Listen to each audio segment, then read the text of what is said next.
Imagine living in a world where bread costs more than your daily wage, while kings dine on feasts under golden chandeliers. The air smells of hunger, and whispers of change spread through the streets of Paris. This is not just another year in France. It's the eve of a storm that will shake the world. Ordinary men and women are about to challenge centuries of tradition, daring to demand liberty, equality, and justice. The French Revolution was not just about politics. It was about the human spirit refusing to be crushed. It began with frustration, fueled by new ideas, and erupted into chaos that would change Europe forever.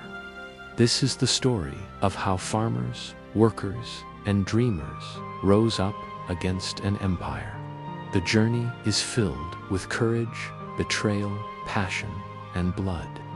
Today, we will walk the cobblestone streets of the past, where every decision had consequences, and every shout could spark a revolution. We'll meet kings and peasants, philosophers and soldiers, heroes and villains. By the end, you will understand how a nation's fight for dignity still echoes in the world today. This is the French Revolution in simple words, but with all its power intact. In the late 1700s, France was one of Europe's most powerful kingdoms, yet beneath its glory lay deep cracks. The majority of its people lived in poverty, barely able to afford bread, while the royal family enjoyed unimaginable wealth. The class system, known as the Three Estates, kept society rigid and unfair. Nobles and clergy paid little to no taxes, while the common people carried the burden. The king, Louis XVI, was well-meaning but indecisive, more interested in hobbies than governing. His queen, Marie Antoinette, became a symbol of royal extravagance, often blamed for the nation's problems. The government was drowning in debt from wars, including its support for the American Revolution. This financial crisis forced the monarchy to look for solutions, but they came too late. The streets of Paris were restless. Markets were loud with angry voices, demanding cheaper food and fair treatment. Rural areas saw failing harvests, making hunger worse. France was not just facing an economic problem, it was standing on the edge of a social explosion. And no one in Versailles seemed ready to stop it. Across Europe, a wave of new ideas was spreading, challenging the old order. Thinkers of the Enlightenment, like Voltaire, Rousseau, and Montesquieu, wrote about liberty, equality, and the rights of man. These ideas found their way into French salons and even the conversations of ordinary workers. Suddenly, people were questioning why kings ruled at all. Printing presses spread pamphlets that criticized the monarchy and demanded reform.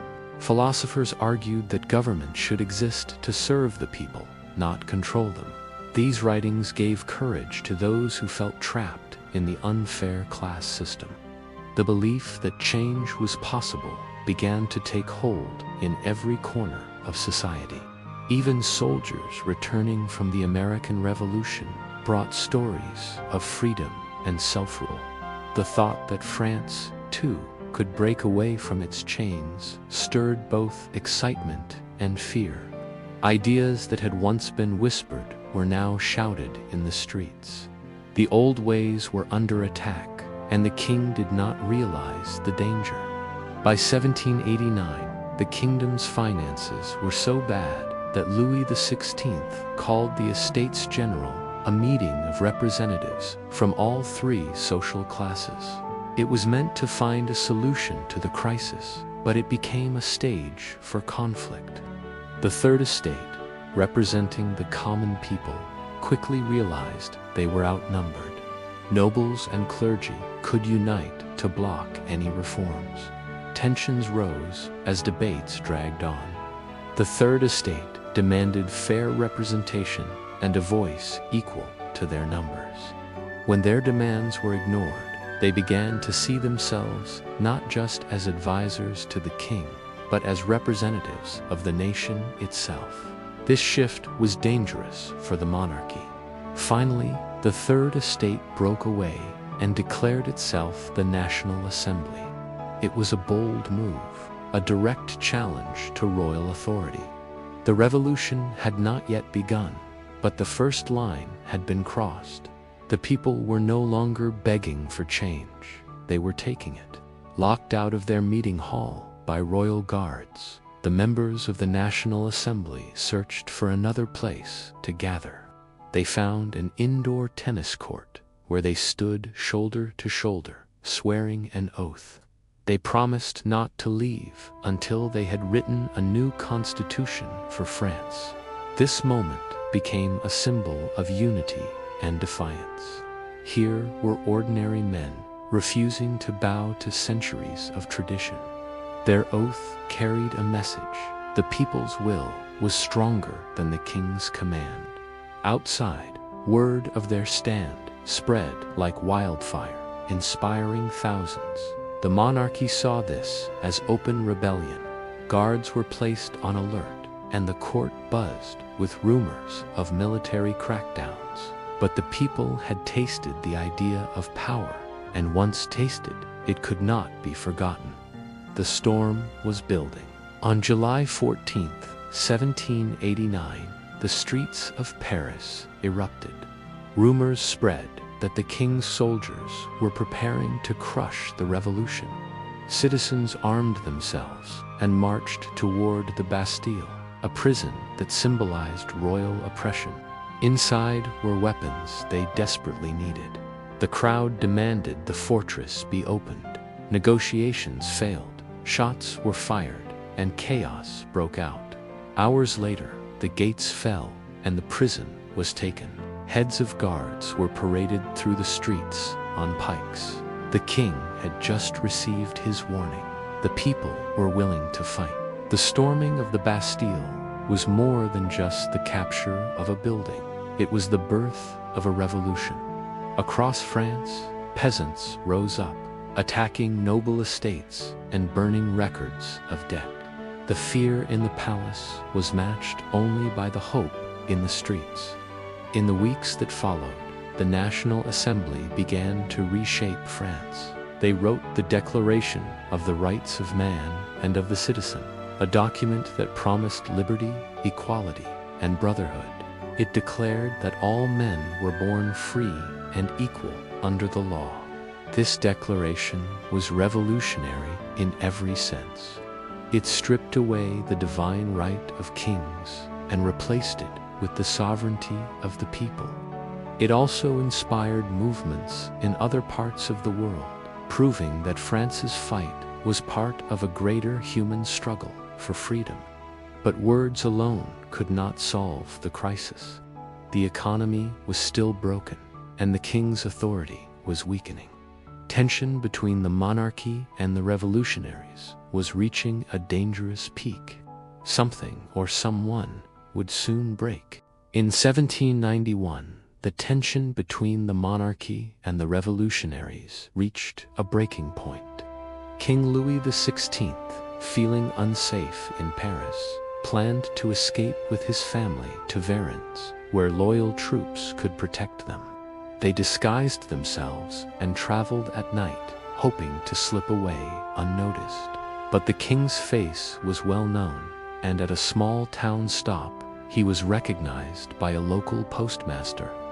Word spread quickly, and revolutionary guards intercepted the royal family before they could reach safety. The failed escape turned public opinion against the king completely. What little trust remained was shattered.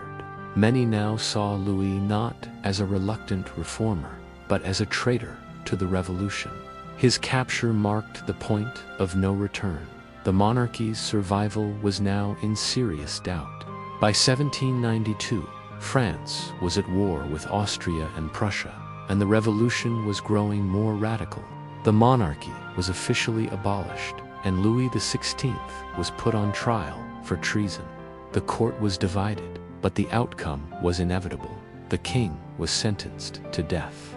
On January 21, 1793, Louis was led to the guillotine in Paris. He gave a short speech, declaring his innocence, but drums drowned out his voice.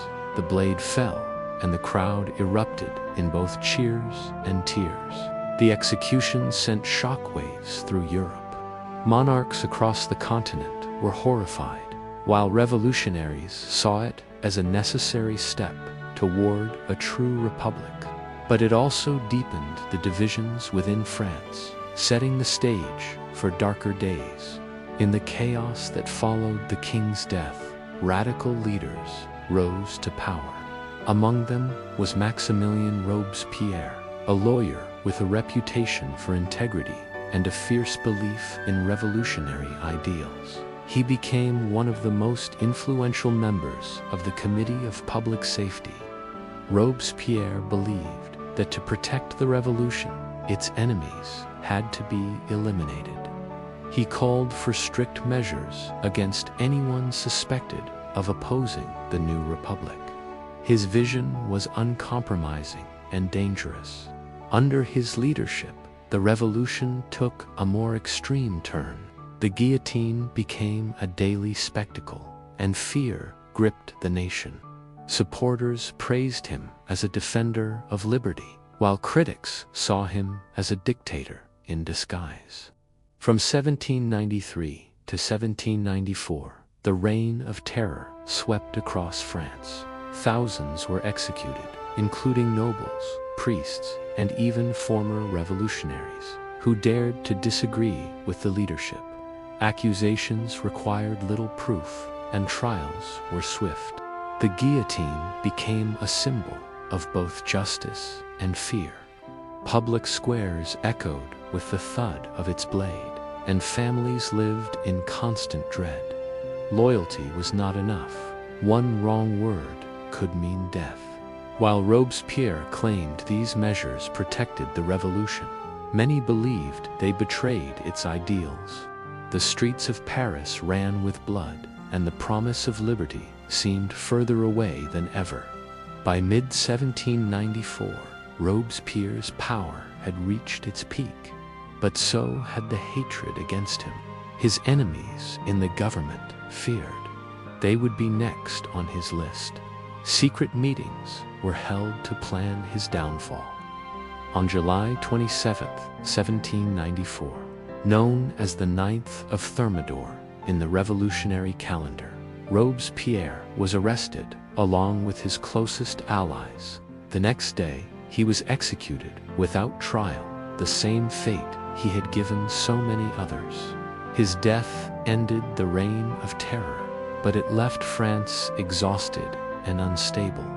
The revolution had survived, but at the cost of countless lives and much of its moral authority. After Robespierre's fall, a new government called the Directory took power. It was led by 5 directors who promised stability and a return to order. But the Directory was plagued by corruption, inefficiency, and constant political infighting. The economy remained weak, and wars with other European nations continued. Ordinary citizens grew frustrated, feeling that little had improved since the revolution began. The ideals of liberty and equality seemed to be fading. To maintain power, the Directory relied heavily on the military. This dependence would soon open the door for a young general to step into the spotlight, a man named Napoleon Bonaparte. Napoleon Bonaparte was a skilled and ambitious military leader who gained fame for his victories in Italy. His sharp mind and fearless tactics made him a national hero, and many saw him as the answer to France's troubles. In 1799, political chaos gave Napoleon his chance. With the support of the army, he staged a coup d'etat, overthrowing the Directory. He established the consulate, with himself as first consul, effectively placing himself at the top of France's political ladder. The people, weary of years of instability, welcomed his rule. They believed Napoleon could bring the stability and strength that the revolution had promised but failed to deliver. Over the next few years, Napoleon strengthened his control. He reformed laws, improved education, and stabilized the economy. His Napoleonic Code became one of his most lasting achievements, influencing legal systems around the world. But with power came ambition. In 1804, Napoleon crowned himself Emperor of the French in a grand ceremony. It was a symbolic act. He was declaring that his authority came from himself, not from the church or tradition. The revolution that had begun to abolish monarchy had ended with a new kind of ruler. Napoleon claimed to defend its ideals, but his rule would lead France into years of war across Europe. The French Revolution ended differently than many had hoped, but its impact was undeniable. It destroyed the old feudal system, challenged the idea of absolute monarchy, and spread the principles of liberty and equality across the world. Its slogans, liberty, equality, fraternity, inspired movements in Latin America, Europe, and beyond. Even though the revolution was marked by violence and contradictions, its ideals shaped modern politics. The story of the French Revolution is not just about France. It's about the human struggle for dignity and justice. It reminds us that change is possible, but it comes at a price that each generation must decide if it's willing to pay. The French Revolution began with hunger and ended with an emperor. Along the way, it redefined what it meant to be free and equal, though not without blood and sacrifice. The people of France challenged a system that had stood for centuries, proving that even the mightiest throne can fall. Its lessons are still alive today, about power, justice, and the price of change. History is never just in books. It lives in the choices we make now. The French Revolution reminds us that the fight for dignity is never over. If you have stayed with this story, you now carry its spirit. Remember it when you see injustice, and remember that change begins with ordinary voices. Like, share, and subscribe for more history told simply because the past is too important to leave in the past.